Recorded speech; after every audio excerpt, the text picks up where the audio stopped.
Your first term, you really learn where you go for all the committee meetings, basically, and which committees you're serving on. And so now I'm actually getting traction on a number of issues, and I want to talk about some of those. So anyway, let's see. What did I say first? Okay, so I've been living in this community since I was 10 years old. I just turned 54, so 45 is a bit of a stretch, but only by months.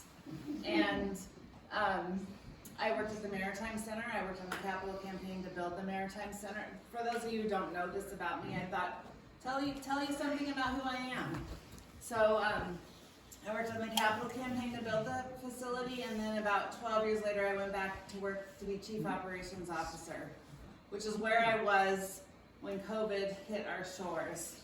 And the hardest thing I've ever done in my life, period, and full stop, is laying off 50 of my friends and colleagues from their jobs. But in the intervening years, my mom and I owned the Fountain Cafe in Port Townsend for 4 years. After my dad died, my mom came to me and she's like, "The Fountain Cafe's for sale." And I'm like, "That's Okay. a shit ton of work." And she's like, "But you're good at cooking." I'm like, "Okay, let's do it." So we did that for 4 years. I was executive director and development director at the Land Trust for 7 years, I think, and board member at the Land Trust. And then I've married my husband. I met and married my husband here. He's a sculptor, David Eisenhower, and that's a picture of him up in the upper left. And then, you know, the thing I love most about this place is the natural beauty. And so here's a picture of me with some of my younger folks, my younger kin, at the trailhead of Mount Townsend Trail. But this is my community, and halfway through the slideshow, I'm going to talk to you about why Marrowstone's really my community, which some of you know and some of you don't know the story. Heidi, you were going camping, not just hiking, and that's a Oh yeah. acronym. Oh, I was an Outward Bound instructor for 5 years. Okay. So that was my Outward Bound pack, and I was carrying the kids' food. And I think their sleeping bags too. So it was probably light but very full. And their dad took the picture. He had all the heavy stuff. And he's not my husband. Those kids are my goddaughters, and they're now 13 and 15. Anyway, and they still live here. Anyway, okay, so moving on. So, you know, this is a little bit of reflecting back on the last 4 years. So, you know, when I was running for I was thinking about running for re-election, I said, "Should I run for re-election?" And people were like, "Yeah." And I'm like, "Why?" And they're like, "Well, you listen. You called me back. You do your homework. We don't always agree, but we can always work together. And you keep your eyes on what's best for the most. And that's my goal. And if I'm ever not doing that, it's on you to tell me. You know, I don't know unless someone tells me." And so I was today in the courthouse between meetings, and I'm like, "Well, what have we actually done in the last 4 years?" We've done some really cool stuff. So we're working on the Port Hadlock wastewater treatment system, which has been in the works for 25 years. We navigated, in my first term, the community through the COVID-19 pandemic. Our public health department did an awesome job of taking care of our community. We're right now working on building 130 plus units of permanently affordable housing at Mason Street, Cedar Ave in Port Hadlock near the library. I was chair of the Behavioral Health Advisory Committee through the last 2 rent funding rounds. Was like drinking from the fire hose. I was learning about issues that I'd never really heard about in the first round. And then coming into the Behavioral Health Advisory Committee, I learned about a whole other community within our community that takes care of people with mental health issues, kids and adults, takes care of people who are homeless on the streets, and deploys the funding that was created by our former state senator, Jim Hargrove. He created the 1/10 of 1% for behavioral health issues in our state. And so a county can adopt a 1/10 of 1% tax, which you all pay, that we can then deploy into the community to support organizations like the Benji Project, Dove House, and Discovery Behavioral Health to do mental health crisis care for people in our community. So that was a really great 4 years of working on behavioral health issues in our community. then I started getting asked by the state legislature to help with projects. And I heard from our local Goodman Sanitation, you see the blue boxes everywhere, Amanda Grace, the CEO of Goodman Sanitation, who was my opponent in my first race for county commissioner. We're now like allies. She said people are having trouble getting rid of their septic waste. Like septic managers in counties all over Western Washington were having a hard time getting rid of their septic waste. And so our county, I called our public health department and I said, can you guys reach out to other environmental public health departments and find out what their capacity constraints are? And they did, and we created a spreadsheet. I love Excel. I don't know if anyone ever worked for Microsoft, but that's a prop to you people. I love Excel. So I created a spreadsheet of all the counties and what their septic capacity issues were. And then we went to Olympia and we got funding for a septic capacity study of all the Western Washington counties to understand where people were at with getting rid of their poo, right? It's actually an issue. The places that we take it to as a community are on the decrease. And so we got this study funded and it's just about to come out. So that's cool. When we were changing the fees at the transfer station, I said, what about low income people? If we're gonna raise the fees at the transfer station for people to get rid of their garbage, what about low income people? So we implemented the first low income discount at a transfer station for any county other than King County. And I mean, Jefferson County frequently is punching above its weight. I know people like to bitch about the county, but we are frequently punching above our weight. So I've been playing a role locally and now being asked to play a role at a state level on the whole derelict vessel, boats that wash up on beaches. So I single-handedly, with the help of a lot of people, so not single-handedly, but I inspired it. There was a boat under the bridge right here to Indian Island. I kept driving out here and I'm like, why is that boat still there? Because coming from the Maritime Center and I'd started a derelict vessel recycling kind of project at the Maritime Center, so I kept seeing that boat. So finally I called DNR, the Derelict Vessel Removal Program, and I said, what can we do to get that boat out of there? And they said, you're a county. You're now a local elected official. You can say, I want to get that boat out of there and we'll give you money to get it out of there. So I'm like, I want to get that boat out of there. And so we called Star Marine and we got a whole network of local contractors to get the boat out of there. It was expensive, but it was worth it because if it sat there any longer, it was going to end up on the beach at Shirley and Peter's house. Anyway, okay, so then what else has happened? Oh, so I've been working on a lot. So my previous professional life was a lot of conservation work, a lot of forest work, a lot of protecting Daybah Bay Natural Area Preserve with Northwest Watershed Institute and Peter Bales. And that work has really been held up as a model in the state of how to do natural area preserves and how to do conservation. And so I've been on 5 work groups since I was elected as the local elected representative on these work groups with the Department of Natural Resources talking about the future of forest conservation and forest management in rural counties in Washington. And that's been a really meaningful work for me and something that makes me capable of still pulling from my past and bringing it to the future.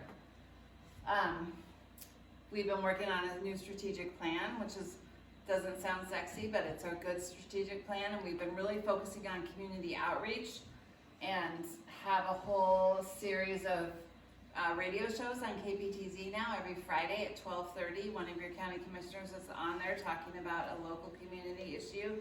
So we've been proactively working on community outreach and getting the word out about what the county is doing more in the community. This isn't going to be sexy to anyone. I led our county's redistricting effort in 2022. It was a really politicized issue, and I'm like, wait a second, this is data and GIS. I'll do it. And we did a great job. We worked with the Democratic and Republican parties to do a really comprehensive redistricting effort, and we didn't change much, but we did change a little bit. So it was a good effort, and I learned a lot about how the county on the inside works. So one thing that I always do when I'm in those BOCC meetings on Monday, every day, on Zoom all day, if anyone ever wants to come, that's where we are every Monday, is thinking about how to get more people engaged, because there isn't really that many people who come to our Board of County Commissioners meetings until there's something to complain about and then they show up. But it would be great if more people were engaged on a regular basis and being part of the productive conversation about, you know, the issues they care about in the community. And then another thing that people don't realize is the phone lines are always open, right? I mean, I get phone calls all hours of the day. Anybody can call me. My phone number is in the last slide. I'm probably using it all the time, right? You're gonna time me? It's okay. Okay. I'm videotaping you. So that's the last 4 years in a nutshell. Pretty big shell. Yeah, it's a big shell. So I brought a handout with a little more information about each of these projects, but these are 5 kind of big projects that are on the front burner right now. So we're currently working under the Growth Management Act on the completion of a 10-year periodic review of our comprehensive plan for Jefferson County. And there's lots of ways to be engaged with this. It affects every corner of our county. And some of the things we're really focusing on, there's some legislation that came down in the last 2 years about that we need to designate how many people are gonna be living in each sub-community of our county. And so we went through this whole growth management steering committee process over the last winter, of actually allocating population to each sub-community. So I think Nordland zip code got a population allocation, might be interested in looking at that. You'll learn in the next slide why I care about Marrowstone, but I was kind of lean in on the Marrowstone things, but I don't think it's a dramatic change for Marrowstone, so don't get hot and bothered now, but that's a really good process to kind of just peek into a comprehensive plan process, because it really is looking at all aspects of planning in Jefferson County. And we recently hired our Department of Community Development Director to be our county administrator, Josh Peters. I adore him. If anyone wants to ask me why, they can ask me why after this meeting. But I worked alongside Josh for a number of years. So that's the first one. The other thing we're just kind of rolling out is that we're gonna be moving the county to a moderate fire rating on June 1st instead of July 1st this year. The conditions are much drier than they've been in the past, and I know that the rain the last few days, people keep going like this to me, and I'm like, no, you know, put your finger in your soil in your front yard. Things are drier here. So our fire marshal decided to move to a moderate rating come June 1st. So that's front burner happening right now. I'm currently the commissioner assigned to working on investigating putting a pool between the library, the school, and the Mason Street development in Hadlock. And I'm working on that with a number of local leaders, starting this week. And then one thing that we've been doing lately that a few people have been talking to me about, so I thought I would share this, is that Jefferson Transit has been doing a comprehensive operational analysis, looking at where our routes go currently and how we can make our routes more effective. Can we have more frequent buses? Can we do micro-transit to get feeder buses out to smaller communities? Marrowstone has requested that a lot. So we're gonna pilot micro-transit first with Cape George, but we're looking at trying some of these new models out with transit locally. And then we're also gonna be running the main lines, the main bus routes more frequently. I think they're moving from like every 30 minutes to every 20 minutes anyway. So there's some adjustments happening. We had some great consultants working with us for the last 6 months at Transit. All 3 of your commissioners sit on the Transit Board. All 3 of your commissioners sit on the Board of Health. So there are some places where the whole Board of Commissioners sits on these committees to help with things like a comprehensive operational analysis. And it's been a really fun process. Another thing that I wanted you all to know about is that we just rolled out some new short-term rental regulations. That's Airbnb, that's VRBO. I know there are some people out here who've had Airbnbs next door they haven't liked. There've been some people out here who wanted to Airbnb their properties. Take a look at the Department of Community Development webpage about the new short-term rental regulations. And there's a link to it on that piece of paper over there. So, those are just a few things we're working on. So my long love affair with Marrowstone Island. So my parents got married in 1986 at the Ecologic Place. Does anyone remember the name, the Ecologic Place? Okay. And then my husband and I got married at Fort Flagler in 2000. Over the COVID pandemic, I survived the pandemic by riding my bike across, watching the bridge construction project. I mean, I rode 3 days a week over the bridge, back, watching that bridge, watching them move the stuff. Anyway, super excited to see that reopening of the passage. And then, not insignificantly, my family owns 30 acres on East Marrowstone Road. And my mom died last year, and so I inherited that property. So someday I hope to live out here, but we'll see how the cards fall. We'd love that. Yeah. So I have a loyalty to Marrowstone. And this is a ridiculous site. I did this on purpose. That's why the pages are over there with our committee assignments. But this is our committee assignments. Wow. And it's actually, I think it's designed ineffectiveness. It's like planned obsolescence and all those things. It's like, those are too many things for any one person to focus on. And it's not just me. Sometimes I say it and I forget to mention to people, Greg and Heather have as many. Yeah. Should there be more county commissioners? Should it be 5 instead of 3? There could be. Yeah. So how do you do that? We could be a council. We could be a council of 5. That would take a vote of the citizens. That would take a group of citizens kind of leading an effort to make it a council. It would be great because any 2 of us can't talk to each other because that creates a quorum of the board. Right. So if there's anything that Heather or Greg are ever working on that I want or need information on, it has to happen in an open public meeting, which is Monday, all day on Zoom at the courthouse. So, but you know, we all dig in, and I'd say, I took all the bolds out of this, but on that piece of paper, the committees that we're chairs of are in bold, and each of us are chairs of like 5 committees. So those are our deeper dives for each of us.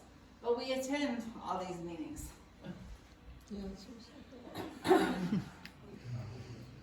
And the other thing I wanted to and I'm gonna be done soon. It's okay. The other thing that I wanted to share with you is that we have, of all these boards, there are a number of them that we need community volunteers for.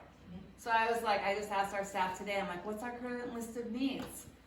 So just talking through these, it's a really interesting mix. So the Behavioral Health Advisory Committee I talked about a little bit earlier, but they're the group that deploys the 1/10 of 1% sales tax to mental health organizations in our community. And right now they're looking for transportation and housing representatives, 1 each for those. The Civil Service Commission deals with personnel matters at the sheriff's office. So if anyone has any law enforcement background, this would be something to consider. They need a chief examiner. That's kind of that chair of that committee, the lead for that committee. The Jefferson County Marine Resources Committee, which I sit on, needs a District 3 and local youth seat person. We're in District 2. I guess we probably all know that. But if you know of someone in District 3 who has marine biology or marine business background, that's the kind of people we're looking for to serve on the Marine Resources Committee, and that's actually a really fun committee. The Jefferson County Noxious Weed Control Board, they're the ones out actually pulling weeds in the right-of-ways and responding to people's reports of weeds. They need a District 2 and District 4, and these are not the commissioner districts. These are the noxious weed districts, and I did bring a map of the noxious weed districts. District 2 is Cape George and the north end of Discovery Bay, and District 4 is Discovery Bay South, so everything kind of down around the south end of Discovery Bay, so where we drive to get to swim. And it's also the west end, so everything out on the west end. And then we need somebody from Port Townsend. Commissioner District 1 is essentially Port Townsend. The boundaries are pretty contiguous for District 1 County Commissioner seat and the Port Townsend city boundaries. But we need a Parks and Recreation Advisory Board member for District 1. We need a law enforcement officers and firefighter retirement disability board, citizen at large. So that could be anybody if you have any background in law enforcement or fire. The Peninsula Housing Authority, which is an organization that owns some apartments in Hadlock and a number of housing projects in Clallam County. They need a citizen at large from Jefferson County specifically. The Tourism Coordinating Council is kind of redoing its strategic plan. Greg Brotherton's the commissioner to that. And they're interested in recruiting members who want to help build the plan for how we do tourism in Jefferson County. Kind of trying to freshen the plan for how we do tourism in Jefferson County. And finally, the Transit Advisory Group, which is the group that would be helping with comprehensive operational analysis, is seeking a number of members. They have a great group right now. They have like 9 members, and they kind of have a revitalized group. But they're looking for members from diverse parts of the county. So I thought, I'll bring this to Marrowstone. So, do I have minutes for any questions? Yes. Okay. Can you help us get recycling for glass? It's really horrible. Yeah. We're supposed to be the environmental state and county, but we can't recycle our glass. There's no market for it. So I'm on the Solid Waste Advisory Committee. I've been the commissioner on that committee since I was elected. And it's been heartbreaking to watch the glass situation devolve. And currently my answer to you is no. There isn't a solution. And I thought, well, somebody local is gonna come forward with adding the glass to the concrete. How does Kitsap County do it? Yeah. I give mine to my son who lives in Kitsap County. Right, and I too take mine to Kitsap and Clallam counties. But we don't have, our hauler doesn't have a market to take the glass to. So it would take someone locally spooling up its own business. And the recycling, the solid waste program is an enterprise fund program, and it needs to break even. And it doesn't break even. So our tax dollars are going into garbage and recycling every year, and they can't afford to spool up a micro program to do glass recycling. I have tried. And I encourage people to come to the solid waste committee and listen, because we have been talking about this for months. And there just really is not a solution. And so, and then I hear they don't want us bringing our stuff to Clallam County. Yeah. You seem to be a very important person. Is there any way you can get the post office open in Hadlock? Well, No, I'm not- Marrowstone. I heard it was in the works. Oh, But that's a federal agency. So, I mean, if we want to start talking about federal funding, we could go all night. Well, they called me the other day and they said they needed some more extension cords. And they were on order. I said, I've got a ton of them under the Yeah. house, I'll give them to you. Are you serious? They called you and said that? No, I asked. Okay. No, I've heard that does anyone have an update in the room? We introduced the new postmaster for the office at our first meeting, I think, this year, this calendar year. I So- talked with Steve, maybe he's the postmaster there, Yeah. a week, 10 days ago. And he said that the boxes that are originally there, they just realized that they have suffered damage from the fire, some kind of block issue damage. And he's got to come up with a plan, a way to fix that. That was his most recent issue opening. Who's got an extra bottle of WD-40 in their Exactly. garage? I don't know, I'm sorry, I'm a little bit of a skeptic about this too, but I've been hearing all these promising reports that the post office is gonna reopen, so hopefully, I mean, just keep speaking up about it. Squeaky wheels, yeah. I don't have a direct, to answer your question, I don't have a direct line to the US Postal Service. I actually lost, when my mom died, I'm like, I need to sell some stuff. And I had the first lost mail situation in my life, and it was a first edition full set of Walt Whitman's books that my grandmother had that I decided to sell to somebody who bought them for a nice amount in Ohio, and I shipped them to him, and the post office lost them, and I was like, okay, I'm not doing any more Craigslist or eBay or, yeah. Too bad. You never found him? Mm-mm. No, and I tried, yeah. That's so bad. Anyway, any other glass mail? I get the glass thing. What's the deal with the poo? Are we finding a solution for all that where it's supposed to go? Yeah, we are, we're trying to figure out how big the problem is and then design a solution for the problem. And it's not just our problem, it's as far as I know, 7 counties in Western Washington that were not able to truck their septage out of county. And that came up over COVID with our local, with Goodman Sanitation. And they got a solution, but they actually go to Herculean efforts to get rid of the septic waste in our community. Thank Amanda Grace for that, yeah.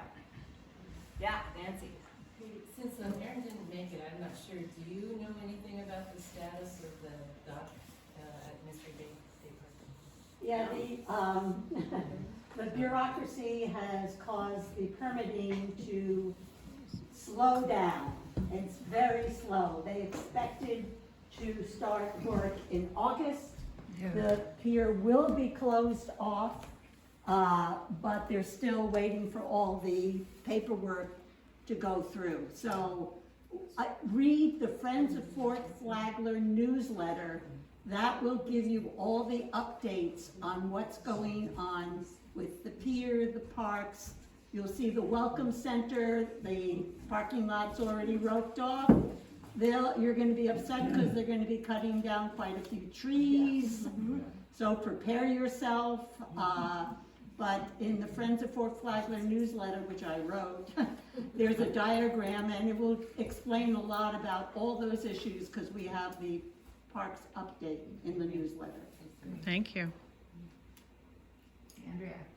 If you want to be on one of these committees that you're asking about, what do you do? How do you do it? There's a web page on the county website. If you go to the boards and committees page and you go to the vacancies page, there's actually an application where you can apply, or you can call me and talk to me and I filled out applications for people. I mean, but that's the easiest way is go to the website and fill out the application.